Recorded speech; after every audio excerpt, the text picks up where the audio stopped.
All right, let's get started. Welcome to ARMA International's webinar, Physical Destruction in the Digital Age. Today's webinar is sponsored by the great folks at Access. I'm Ann Snyder, Manager of Content Development at ARMA International, and I'll be your host and moderator for this webinar. For those of you who have attained your IGP, the Information Governance Professional Certification, today's webinar counts toward one continuing education credit in the information management category.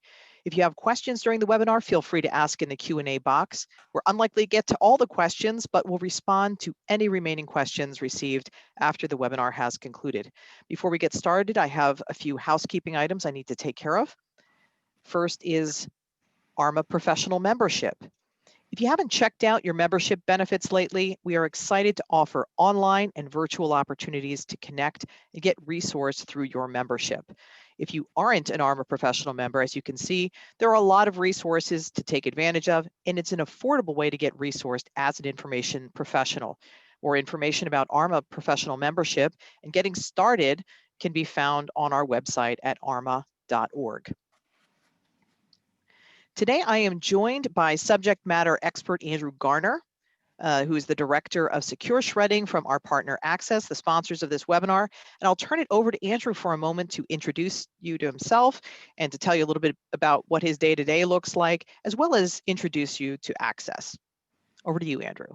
Thank you, Ann, and thank you for those in attendance. Excited to be here and join this webinar, talk a little bit about secure destruction. I have spent about 20 plus years in the information management industry.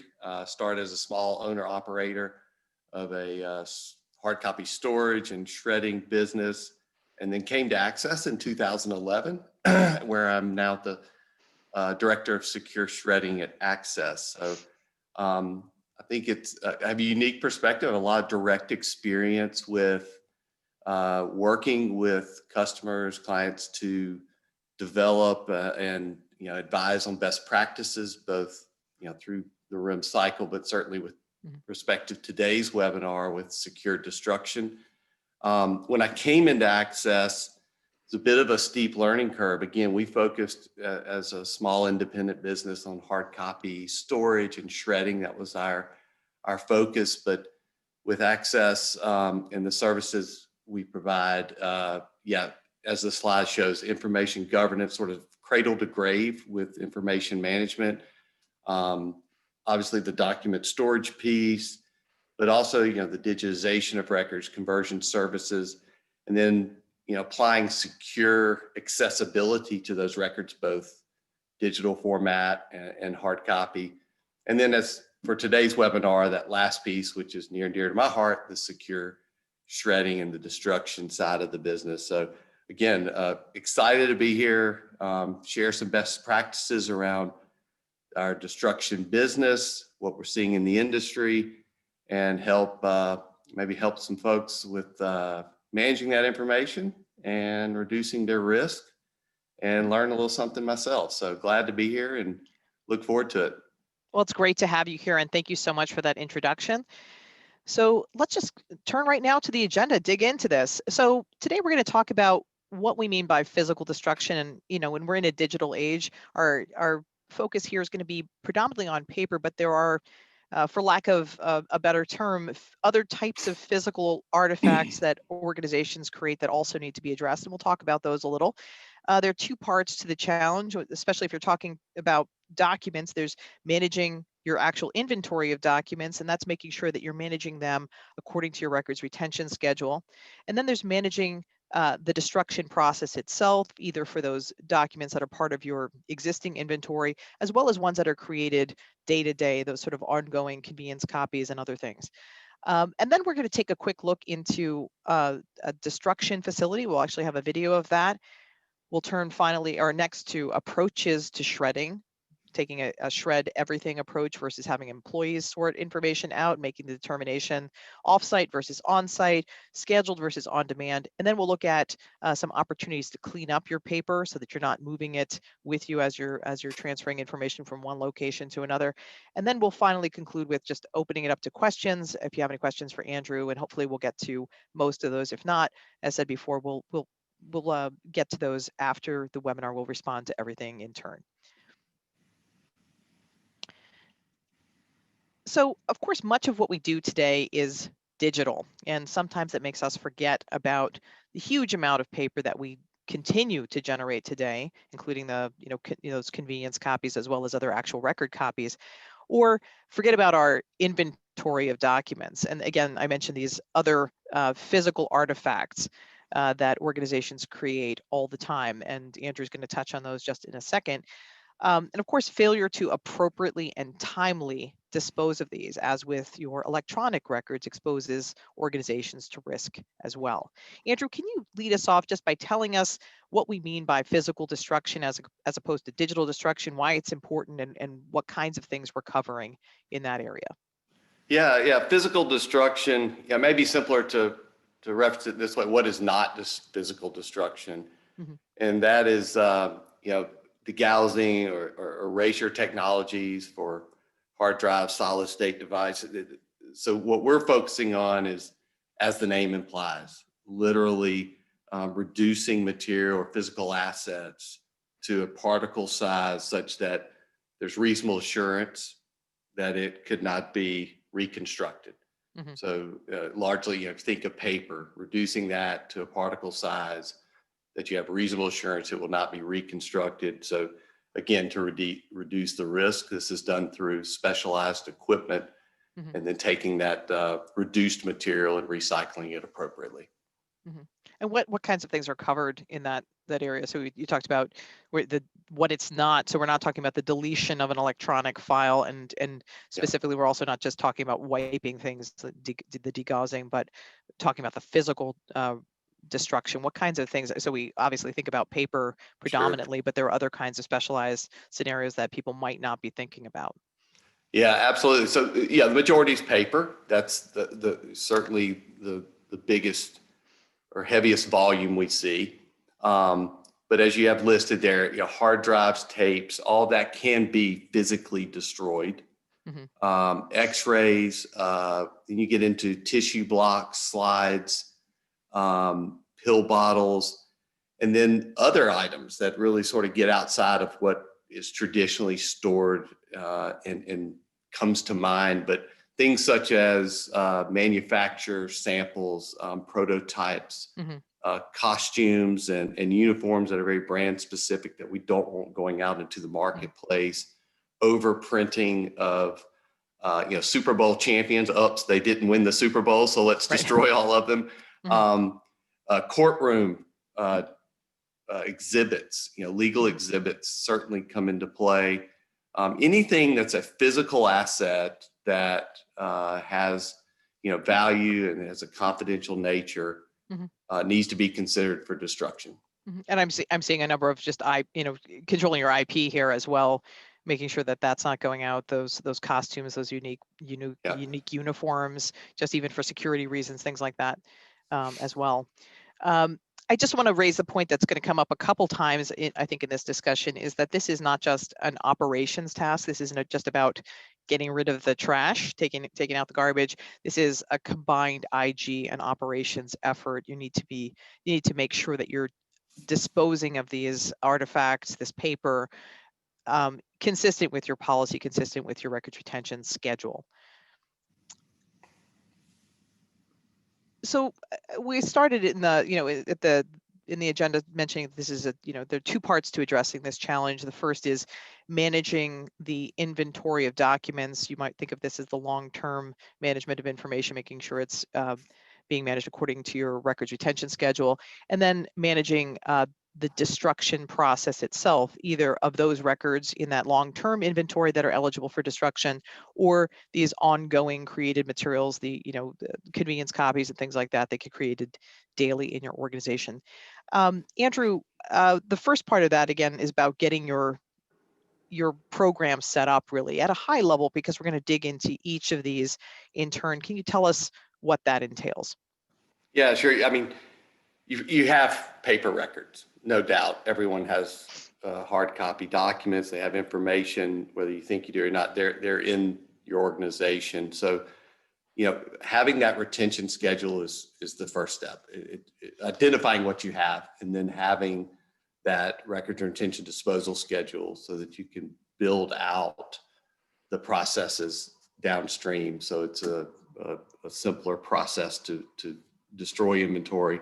I think it's important to also, particularly with offsite vendors, if you have material stored offsite, to have that information available to them so that they can assist you and work with you through that. So what those destruction dates are, what the descriptive information on the inventory you have stored offsite is, and be proactive. Have that vendor provide you with destruction eligibility reports, notify you of what is coming up for destruction so that you can review and edit or either sign off on that destruction, staying on top of it. And then the other thing that we see is just not either, a lot of times you don't have confidence in that retention schedule, but if you have confidence in that retention schedule, to not procrastinate or feel like, okay, let's just keep it in storage, but go ahead and move forward with it. In fact, as many know, you can be out of compliance by simply storing material too long. So adhering to that retention schedule and destroying documents that are eligible for destruction, meet the criteria. We see that time and again, and it avoids a large bulk of material, as it's kicked down the road, year 3, year 4, finally, let's destroy all that material. It avoids that large project, and it just keeps things on a steady cadence so you can destroy documents when they come up for review. Do you ever find, clients who have issues with just the goodness of their record at that off-site storage? So you're talking about a destruction eligibility report, which is great if you have a clear inventory and a clear marriage of what's in the box and what's required by your retention schedule. But do you find other kinds of gaps where the insight into the contents of the box itself is missing or insufficient to make that determination? Yeah, absolutely. And probably most often as time elapses, people change positions. And so it's important that information be shared with your offsite vendor, or have a concrete process internally and have that shared amongst several people. Often we will see a couple of years pass, and then organizations reach out and say, yeah, we don't know what we really have there. We're not sure what's in every box. Someone else managed that for us internally. They're no longer here. So making sure that inventory list, to oversimplify, is shared, it's understood and updated. And I think you alluded to something in there too, the making sure that, that you're talking about the turnover of employees, making sure that you have a current owner of that information who's responsible for it, and someone who knows what it is as those transitions happen at companies. Yeah, very important, very important. So we'll start digging into this section on managing the inventory of long-term documents. Of course, to determine what's eligible for destruction, you need some additional information, and you've already touched on a number of these things. First, are there records? Where are they? Do you have a records retention schedule? Is it updated? And the first part of this, of course, is determining what your records are and where they are. So common sources would be in-house file cabinets, rooms at people's desks, and then of course we just touched on the offsite storage issue. And then we have this sort of daily creation of documents. There could be additional records being created daily, but also these non-record short-term convenience copies and things like that that have sensitive information or potentially sensitive information on them that also have to be destroyed. And then I understand that COVID has added some wrinkles to this as well. And can you just touch on that a little bit, Andrew? Yeah, no doubt. The COVID wrinkle, I like how you say that. It certainly presented, this environment has presented a lot of challenges with at-home employees and, creation of documents, printing, and how do you manage, what was largely a central footprint in maybe one facility. And now, if you're a law firm, you have multiple people across a much larger footprint. So how do you track that? How do you manage it? And the industry is adjusted fairly well to this. There's solutions out there. Shred bags is fairly common. You're seeing that deployed. You also are seeing, some mail-in, which I wouldn't necessarily advise, but as a last resort. And then I've seen businesses that are, putting in home office shredders, small desktop shredding equipment, but there's certainly a time element to consider there. And then that type of equipment tends to have a lot of maintenance and mechanical issues. So yeah, it's certainly presented a challenge for organizations of how they manage that risk And this with is starting. documents now throughout, much larger footprint. It's hard to control that, but I recommend the shred bag, particularly for clients that have at-home employees that will be at some sort of frequency visiting that home office. Maybe they come in once a week or once a month. If they're doing that, the shred bag solution works very well. And those are just dropped off, and then they they bring those shred bags in then? Yeah, correct. They bring those shred bags in and are stored in a central location, or if they have a shredding vendor set up, then that shred vendor would leave additional bins simply for the collection of shred bags. And you had already talked about some of the other work that Access does. I mean, one of the things that I think about of when people are printing copies or printing out material, I see that as a time to, identify those hiccups in your, digitally transformed environment. If you're printing it out and it's more than just, I like to, do my edits in a physical copy or something like that. If you're printing it out because there's a disconnect between machines, or there's, you don't have appropriate access to it otherwise, I think that's an opportunity to see some of those hiccups in that digital transformation. Do you have any thoughts on that?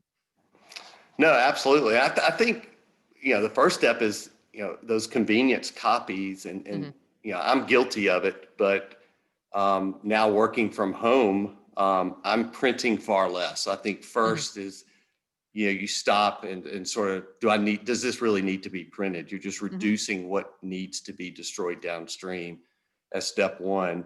And then, across the organization, looking at, all right, if there are documents and items being printed, how then do we, develop a roadmap and a process internally to channel that through a process to make sure that it's securely destroyed on the back end. If I can ask, and if you're comfortable sharing, I'm just curious why you print less now that you're home. Is it just that it's an inconvenience, or your printer's slow, or? Probably showing my age, but yeah, it's partially, I was just that's how I operated. I would print, I was still would print emails, make notes on it. I would print a PDF. So a lot of that I've sort of changed the way I operate and do more just digitally, which in turn creates far less convenience copies for myself. And I think a lot of people are doing that. Younger generation's very comfortable editing and reviewing documents digitally, which is great. You're not producing that copy that could in turn, present a breach downstream somewhere. So reducing that, but then once, sometimes you just have to print. And if you are printing documents, then that process to get them destroyed, what's that channel and that flow of material look like to make sure that it's destroyed properly?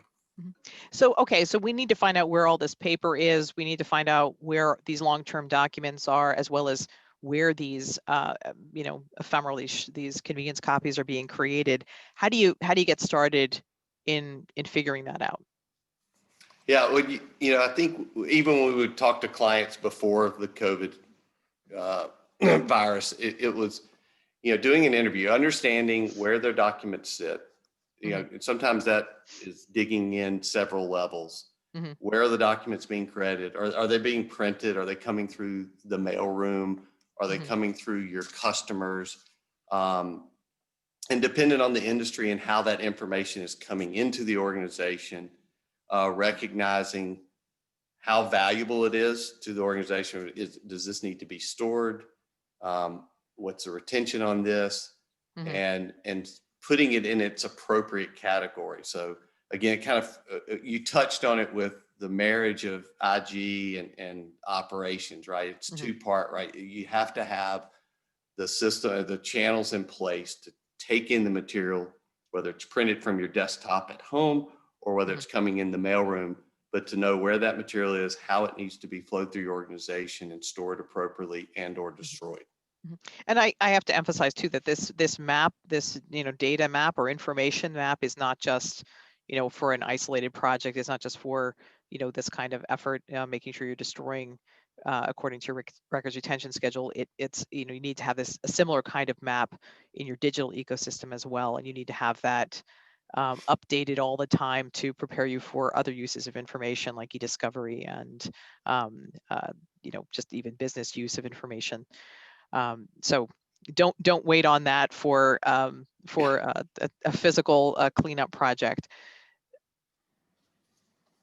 So I think that the second part of this, getting control of your existing inventory is, addressing questions about, whether you're managing it. You've already touched on this a little bit, managing it according to your records retention schedule. And, so now that I know that what I have, I've mapped it out, I've done these interviews, I've dug pretty deep into it. Now what do I do, Andrew? Yeah. So, I mean, you execute, right? And you have on there understanding who the stakeholders are that can evaluate and approve the destruction. So you have material, you have your dates, it's met a certain eligibility to be destroyed. And so whether it's offsite, onsite, getting a list of that inventory to be signed off on for destruction is critical. So any vendor, offsite access, or any independent offsite storage vendor is going to require signature to release those documents for destruction. So once they're retrieved and scanned and destroyed. But first thing is having that approval, internal approval, that we've agreed upon the retention schedule. Sometimes there is a review, so having that review of the records, but ultimately it's signing off that those documents are eligible and can be destroyed and then moving forward. And I think just to connect it up to something you said earlier about keeping that inventory up to date, including the list of current owners of that information, because a lot of times those things can lapse. So the business owner of the documents, who would be a critical stakeholder to that sign off, has left. You lose insight as to what the material is if you don't have a full inventory, but you also lose the business owner who can sign off of it from that perspective sometimes. So that if you don't keep those current, keep the inventories complete so that the handoffs can occur nicely, you end up sort of hitting a roadblock when you come to that destruction step and the sign off step.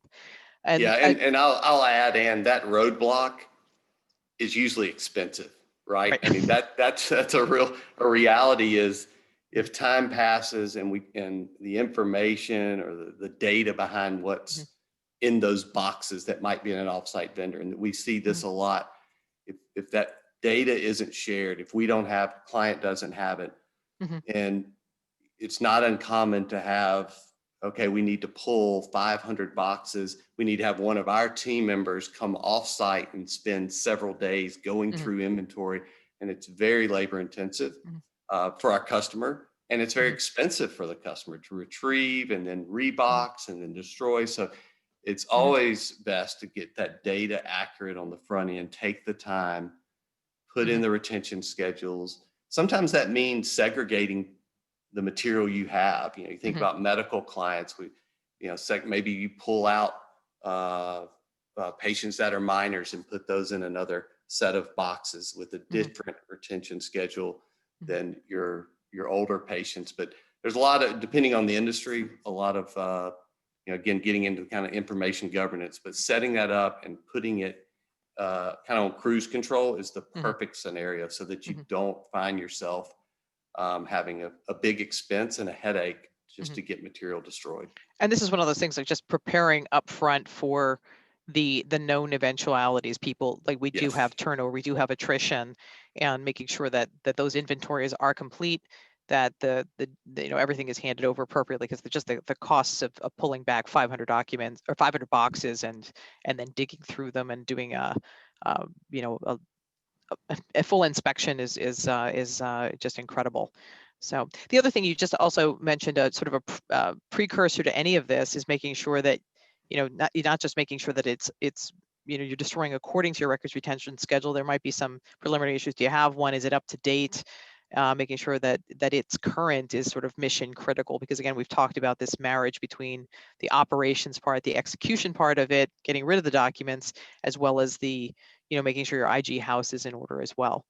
Yeah, yeah. And having confidence, I say that, but having confidence that you've done the legwork on the front end with your retention schedules, Mm-hmm. so that you can execute when those materials come up and are eligible for destruction. A lot of times we see kind of a pause and a hesitation. And, unfortunately, the natural reaction is, you're running a large organization. There's a lot of things going on. So your natural reaction is, let's just keep them in storage and kick that can down the road. And that's Right. where I come back to, it's just going to be a bigger headache and a bigger expense at some point. So having a set sort of cadence with your vendor, particularly if it's offsite, to provide those eligibility reports and then execute them all. The time dilation does not give you more insight into those documents. It just snowballs the problem. Yeah, right. Absolutely. So now we're going to turn to the next part of this, the sort of managing the destruction process, and we're going to dig into the details of this. But at a high level, can you just tell us a little bit about what are some of the basics of a quality secure destruction process? What is Nade, and what does Nade certification mean? Why is that important? Again, we're going to dig into each of the elements of Nade certification and break that down a little bit more. But at a high level, why is that important?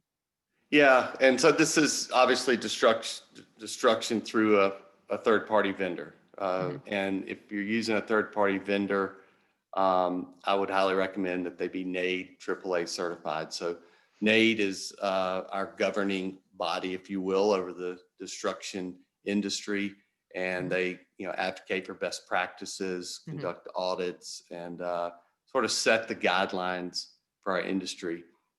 Nade certification is important and critical. I mean, as an organization, you're required to do due diligence and then annual audits on third-party vendors that are providing this service. If that vendor is already Nade AAA certified, it sort of checks that box for you. Legally, you have a certified vendor, so you don't need to do that due diligence. You can trust that the audits and the Nade process covers that. So again, mitigating risk. If you found yourself with a breach, if you were in some civil litigation, again, having a Nade certified vendor greatly weighs in your favor for sure. I put on last, schedule a tour, like whether they're Nade certified or not. This is a really important vendor you're partnering with. I wouldn't necessarily recommend that you go tour, your pest control vendor, but this is material highly confidential that's going, in some cases, offsite to be destroyed. And most shred companies that I've been associated with or partnered with will welcome a tour. So that tour will do a lot to speak to the professionalism, the security, some of the things we'll touch on here shortly, but inspect what you expect is what I always say. So go out, spend 30 minutes, take the lunch hour, and go walk through a destruction center, go inspect their mobile fleet. Seeing is believing, and I'm a firm believer in scheduling tours with your destruction or your just your RIM vendor in general. I think that was certainly, it's fairly routine with e-discovery vendors, for example, or any offsite scanning, to make sure that the facility itself is secure. It's one thing to see it on paper, and at least the Nade certification at least lets you know that some third party and some certifying organization is looking at the vendor as well. But without that, making sure that it's up to par, I think is essential. So now let's get into some of the specific security standards under Nade. So what should you expect first of the team members who are involved in your destruction process? So the people who are doing the actual shredding for you. Yeah, I mean, right off the top, they're going to be at time of hire. Everyone in a Nade certified facility is going to be drug screened. They're going to have background checks. They'll also have random drug screens and random background checks throughout their tenure with that organization. They're going to be exposed to fairly security training. It's largely around the Nade standards, but it also touches on some of the legislation and some of the inadvertent disclosures, how to handle those incidents. How do you handle those? So there's a significant amount of training. They should all be badged, uniformed.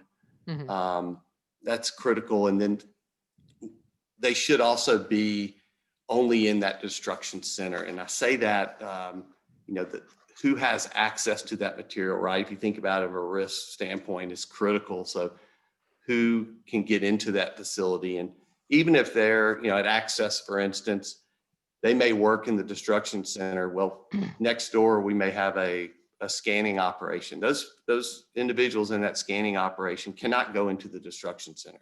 So a very defined list of team members that have access to the facility is critical for tracking purposes, and who goes in and out of the facility, but also just to limit the number of people that are exposed to these. Which team members, right? Yes, right. Exactly. So that leads us into the next one. So to facility security. So you're talking about which team members can be where. So tell us a little bit more about the security around the facilities themselves, including the shred trucks and stuff like that. Yeah. So the mobile fleet, if they're doing on-site shred at the client site, so they're coming out with a shred truck and shredding the paper outside of the client's business, all of that is under video surveillance. So the shredding process is under video surveillance. If it's an off-site, plant-based destruction business, then that facility, all the doors, exits, every square foot inside the facility, anywhere that material may be throughout the shred process is covered under video surveillance. That video surveillance has to be backed up for 90 days. And the imagery must be of a quality to where you can have facial recognition. You can see through the cameras. There's requirements to audit that weekly, audit all your logs for vendors coming in and out of the facility, your team members coming in and out of the facilities. That's critical.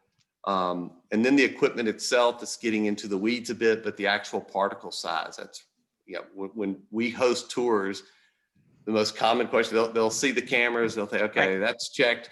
They want to see what's coming out of the shredder. So inspecting the particle size, making sure that it's inspecting what you expect is important.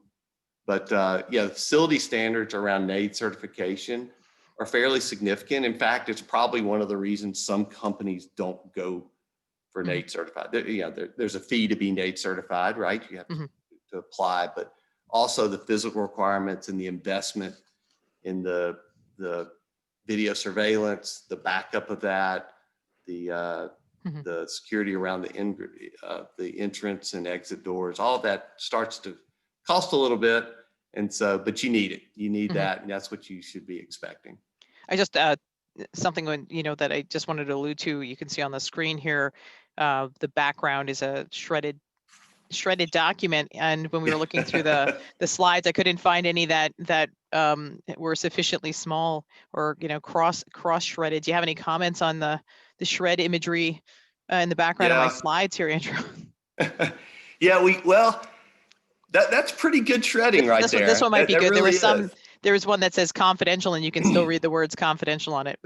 Yeah, no, I mean the background of that slide is pretty good shredding. That's strip cut shredding. So there's requirements for each type of shred system you have, and to be Nade certified, you have to meet or exceed those particle sizes. So to use strip cut example, it's 5/8 of an inch or less. So when that material runs through the shredder, it comes out the other side. And I often get asked, well, if I hold up this one sheet of paper, I can still see a name, and wow, if there's Social Security that happened to be in line with that, there Right. could be. But again, it's the reduction to a particle size with reasonable assurance. So all that material as it comes out of the shredder is commingled and baled. And then as part of that Nade process, then it must go to be recycled, and there's an agreement for responsible disposal, right? That material is not going to stop in 2 or 3 locations. It's going straight to the mill to be recycled. And pulp And right away, right? Yeah. So you can certainly reduce material to 1-2 millimeters. There's just a significant cost to getting that kind of granularity with the particle size. So it comes up a lot when we do tours. Is gosh, I thought this was just going to be powder when it came out of the shredder, and that's not the case. But it is destroyed. In the and there are steps that happen after that initial shred.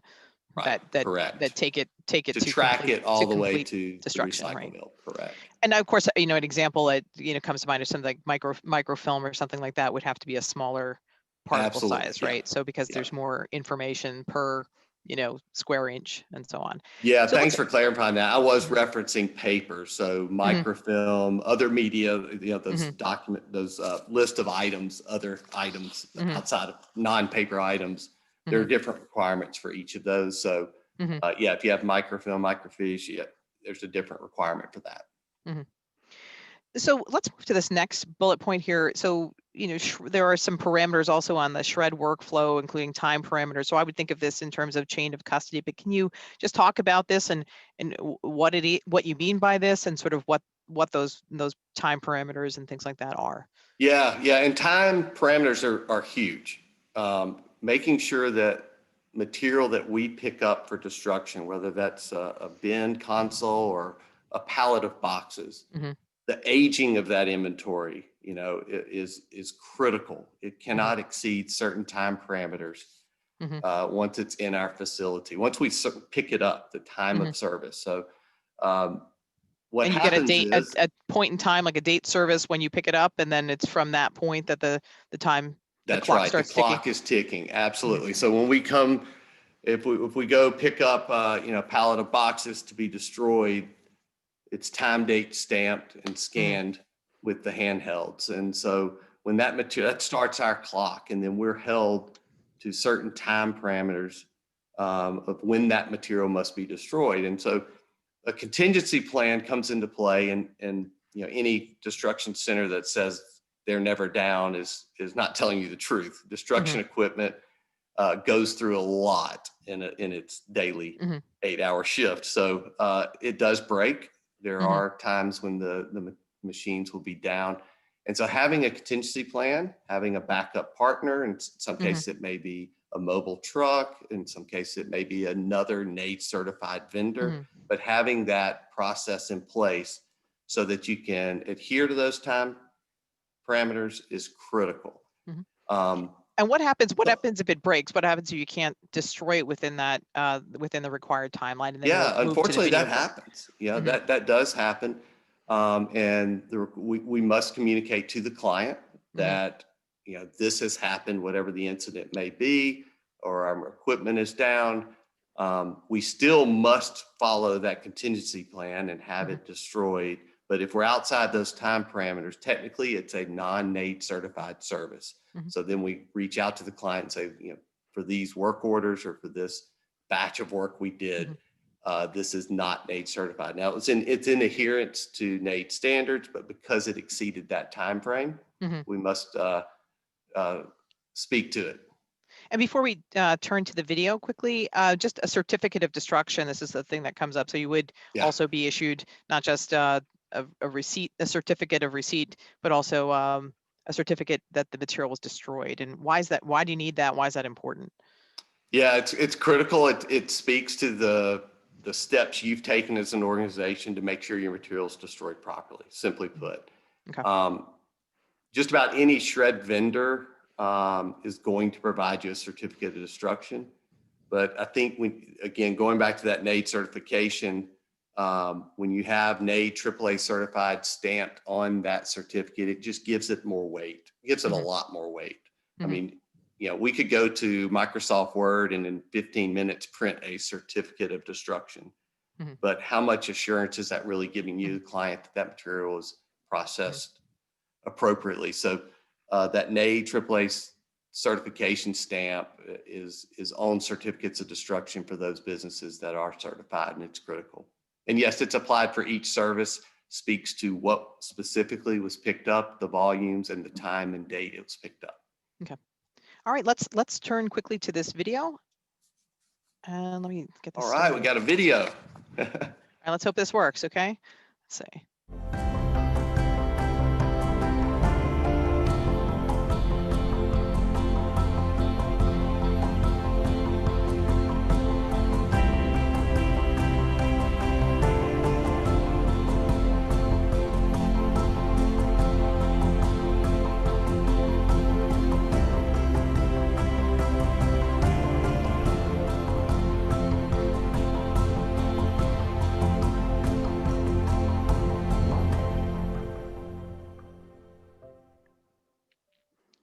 Okay, do you have any comments on that, Andrew, before we go to the next section? Whoops. Yeah, just speaking for access, first and foremost is the safety of our team members. Shredding documents, shredding in general is not to be taken lightly. So if you notice in those videos, ear protection, eye protection, proper PPE throughout is used. So that internally, that's very important for us. The security of the facility in itself. So signing in when you come into the facility, making sure that it's that everyone that comes in and out is documenting key card access throughout the facility. And then you saw there just the destruction. That was believe maybe our facility in Boston, not sure, but so yeah, the material's dumped in, it's shredded, it's all in-house, and then you see the bales coming out on the other side that will be scheduled with a recycler, our national partner there, that'll turn that material into other goods. Okay, all right. So we'll turn now to just sort of different approaches to this physical destruction. The first up is shred everything versus having employees sort the material. So I think this next statement on here, the recycle bin is not the shred bin, seems pretty obvious to me, but I have absolutely observed people making this mistake, putting confidential or otherwise sensitive material in the shred bin instead of the confidential, into the recycle bin instead of to the confidential shred bin. And I think the thought process that's going on in their mind when I've asked them is, that, well, it's going to be recycled anyway, so it's going to be shredded. So what's the difference? And then just also wanting to make sure it gets recycled too. So I think they're wrong on both of those points a little bit. But so this leads to your shred everything sort of approach. Can you just tell us more about that and why you recommend it instead of having people, sort the documents themselves and make that determination? Yeah, I'm really passionate about this, and I see it when I'd go on site with clients and you see the recycle bin. First, everything that is shredded is recycled. So it's not like we're filling landfills. So from an environmental perspective, it's a non-issue. And the shred everything is my strong recommendation. We should not be leaving the interpretation of what's confidential and what's not confidential to each person within the organization. And shred everything. We even provide client stickers to put on desk and on bulletin boards. Shred everything as just that is your policy. If it is paper, it is going into a shred container. Do not interpret it that email is confidential. Just shred everything. Now, where there is pushback from the clients is, well, gosh, that's going to really increase my cost. I'm paying for these shred bins to be processed. And gosh, this recycle vendor sometimes in some such situations will even pay me. So they'll flip it. They'll pay me but it's such a small price to pay. The volume is not that significant. And again, if you found yourself in a litigious situation and we're having to defend your position and your policy, it's nicer to say we shred it all. We shred it all. You don't, right? yes, we shred it all. We don't want we have a recycle bin for non-confidential. And there are a couple exceptions, you know, if you're a business that's printing books and you have Right. an overrun and you have a lot of paper, that there are very few exceptions, but you know, 99% of the organizations that I've, you know, helped develop a shred program for, shred all is absolutely the way to go.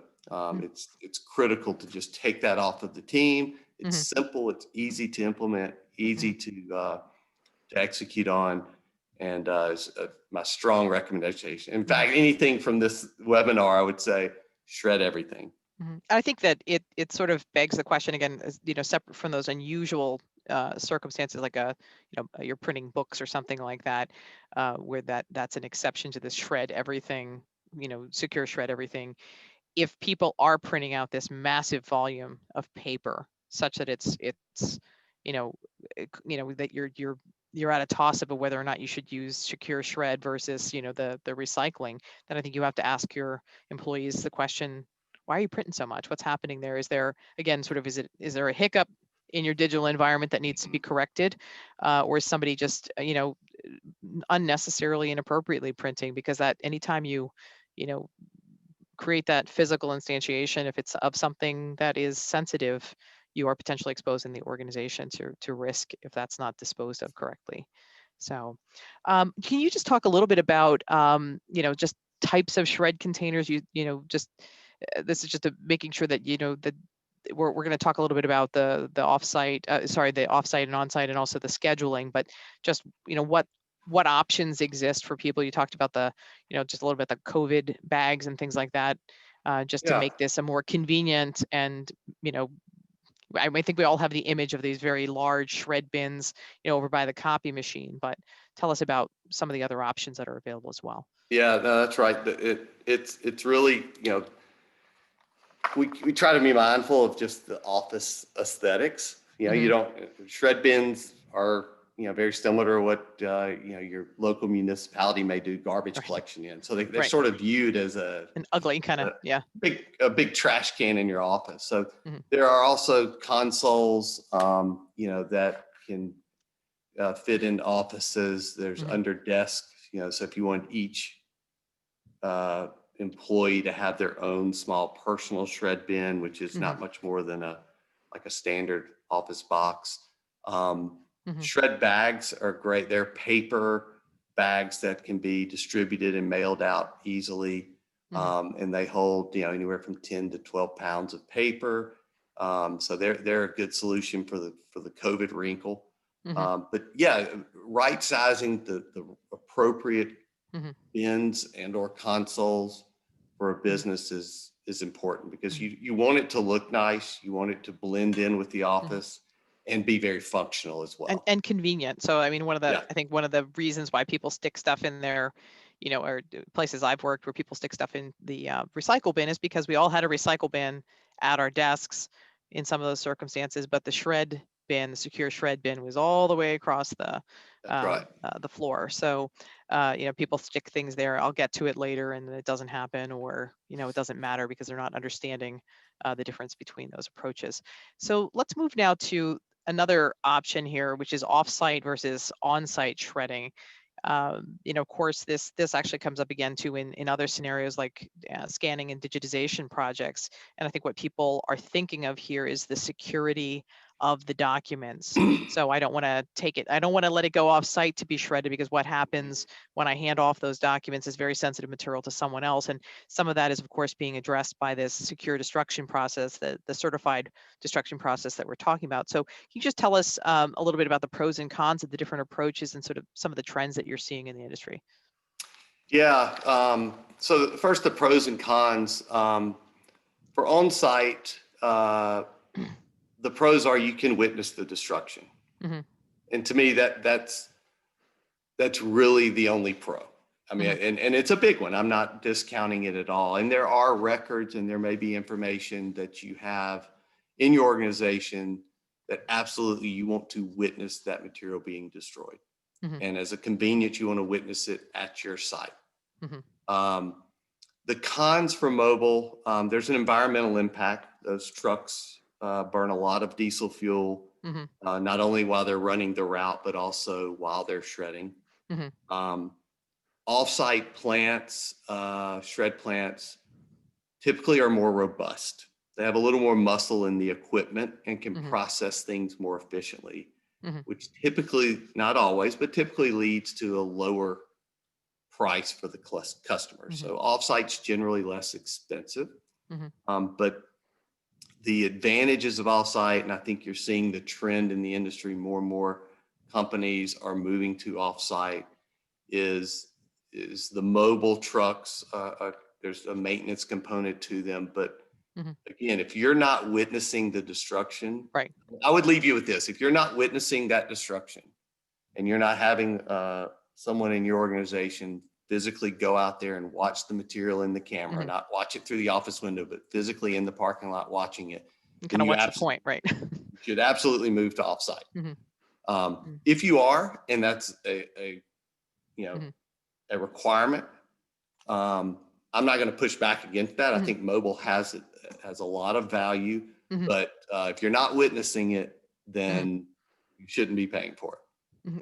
And just to touch quickly on it, that sort of again the COVID wrinkle is that with people doing social distancing, Yeah, if you're doing it on site and you're not witnessing it because of that distancing, you may want to consider the offsite destruction. And again, there are certainly circumstances and certain sure. materials that I can understand why someone would want to sit there and watch it be destroyed. But there for those other kinds of things that where it's not really required. And you're not going to witness it anyway, maybe it makes sense to move some of that offsite. So we'll touch now quickly on just the sort of scheduled versus on demand. Um, and so of course, one of the issues that needs to be addressed here is that do we want to just do I call when it's ready to go, or do I schedule it? And I think people think that calling when you're ready for it might be cheaper because you're only going when the bin is full. But just tell us a little bit again about the pros and cons of each of those approaches, and sort of what you see in reality versus what people might imagine to be the case. Yeah, so this is the ongoing recurring shredding, the rotation of shred bins Mhm. or consoles, the material you're producing in your office. Um, the, the, the, the biggest advantage of having scheduled rotation that I Mhm. see is uh, it creates a culture in the organization that there is a set cadence of Mhm. when this third party vendor is coming in to do our shredding. And it keeps your team from, keeps those documents in that container. Mhm. If you have a unscheduled service or on call or on demand, the tendency is those documents, two things: either the documents sit at a desk for Right. multiple days, they're not being placed into the locked bins and consoles, or the bins and consoles become full and you've contacted the vendor, and now next to the bin you have 2 or 3 boxes of material that are unlocked. The cleaning company, the other bin, anyone that comes in the Right. office Has has access. exposure Right. to them. And but I really think, and it's not as concrete as those examples, but the culture that it instills in the program that you build of, you know Mhm. every other Friday this vendor is coming, it keeps people putting those documents and Mhm. it makes it relevant, where Mhm. the on demand is tends to get lost. Mhm. Just forgotten about. Yeah. And And it's I usually worry at a too. lower cost. I mean, Right. selfishly, we love scheduled services. We can build route density. We can Mhm. find a lot of operational efficiencies Mhm. with that, and hence a lower price. Mhm. And of, If of course, there's always still, even for those scheduled clients, you have the ability to do on demand if you need it. If there's Sure, oh a yeah, period of time, a time of year where you have a lot more of a certain type of record that's going to be shredded, or you have a massive file room cleanup or something, you can always just add that on absolutely. to your service. Yep. I do want to touch before we just. I think we have one more slide before we open to questions. Just in terms of scheduling, getting that cadence right. There are a lot of tools that you have to help people right size their program, and if you could just talk a little bit about the like bin fullness reports, and Yep. I mean, I guess the goal is obviously perfect timing, perfect sizing of your shred inventory is to get it to 100% full at the point you guys are picking it up. But can you tell us a Absolutely. We little bit want to about pick up those? full bins. We Right. want to pick up full bins. And it sort of ties into the biggest, the resistance to going to a schedule versus on demand is clients. Well, if we're on a schedule, we're going to be paying for shred service and our bins might not even be full. We just Right. want to call you when they're full. And, on the surface, that makes sense. And in some cases, we may,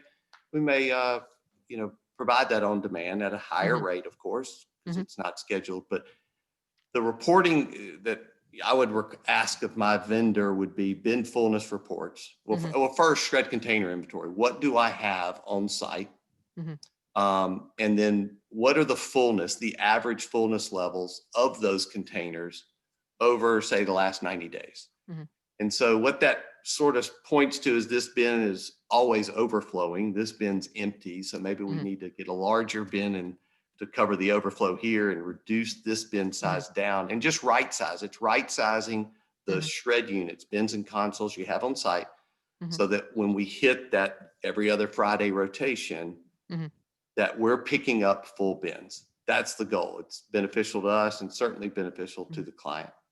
And it's helped a lot, with the COVID, it's helped a lot with clients as either they've shut down or their staff is now displaced, that we can see that in our bin fullness reports. And instead of having 20 bins at a location, now we're saying, well, I think we can do this with 3. And now we're going to rotate just 3 bins every other Friday.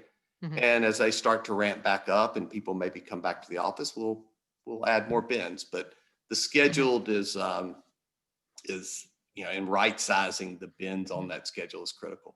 And not just people, working from home, but also just people, offices being reconfigured under the current environment. Absolutely. Shred bin is at a location where it's not, optimal at this point.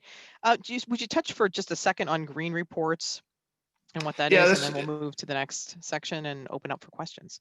Yeah, green reports are environmental impact reports. These are based off of the tonnage picked up from a particular client. So when we scan bins, consoles, depending on the size of those bins, we record the fullness of them. That fills that bin fullness report. But it also calculates the weight of paper, which feeds into a tonnage, which then feeds into that green report, which is an environmental impact. How many trees were saved, how many gallons of oil, how much energy was saved because of the program. And we're seeing it's almost a requirement on large RFPs to be able to provide that kind of environmental impact. Organizations want to see it. And so that green report provides that. All right, so we'll just zip through these pretty quickly. Just opportunities to clean up your paper when you're reviewing your records retention schedule. If you're involved in a digitization initiative, of course, that's an opportunity. If you're converting documents or paper to digital and you have the opportunity, you're able to get rid of that physical copy, that's an opportunity to clean up your paper. Company transitions, movements from one office to another. Again, I think about this as, moving from one apartment to another, one house to another. You don't want to take bags of garbage with you. It's an opportunity to purge your closet and get rid of the trash and things like that. So let's, so basically I think of this again also as anytime information is in motion in your organization. If the papers are moving, that's a time to make an assessment of whether or not you want to move some old documents that might be eligible for destruction. So let's move on now to some questions.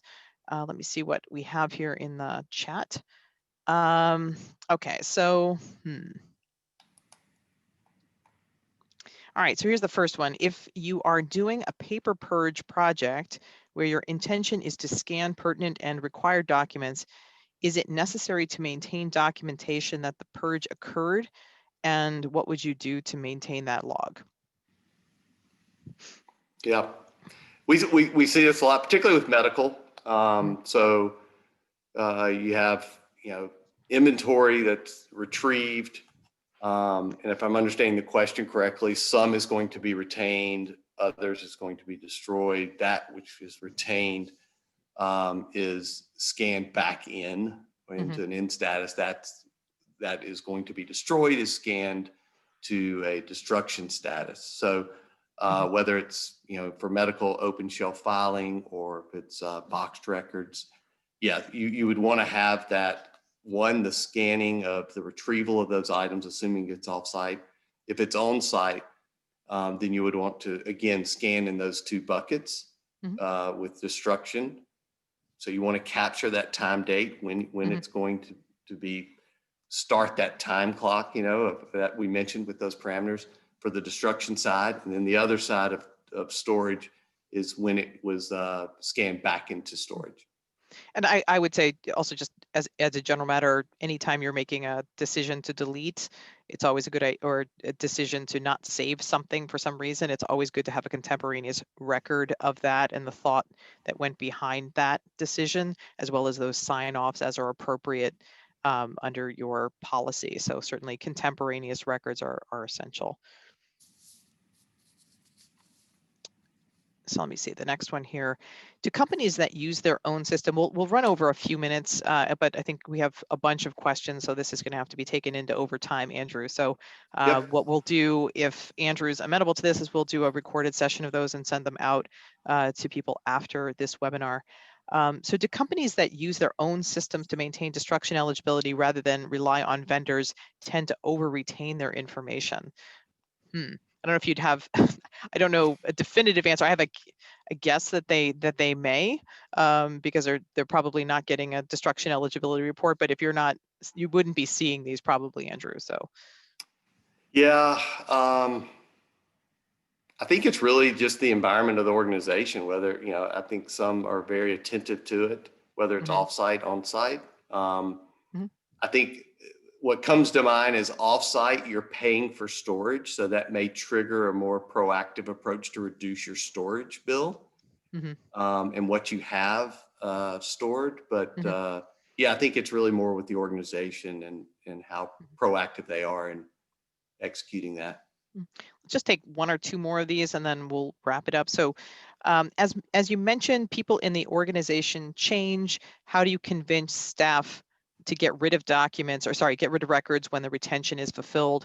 Staff can be reluctant to dispose of records. So this is a cultural question. And I mean, I can say at least what's worked for me personally is if you can give a solid recommendation and you can point to policy and point to the retention schedule. And as long as those things are in order and you can give some people assurance that that's consistent with policy, that goes a long way to getting people to sign off on those kinds of decisions. But again, I know it's hard for people to pull the trigger on the destruction process. So do you have any thoughts on that, Andrew? I'm thinking whoever asked that question may be a firm administrator with a lot of older attorneys that would simply do not want to release their records or have their files destroyed. But no, I agree with everything you said, Ann. I think if you can make the case and you can support it, then you need to follow through. And I think it's pushing people in those situations sometimes to say, why not? So if we're doing something now in violation of our policy, over to you now to justify why we're over retaining. And I think that's and I think also, again, all the things that we recommend with a good IG program or records program is making sure that you have some kind of executive sponsor who can back you.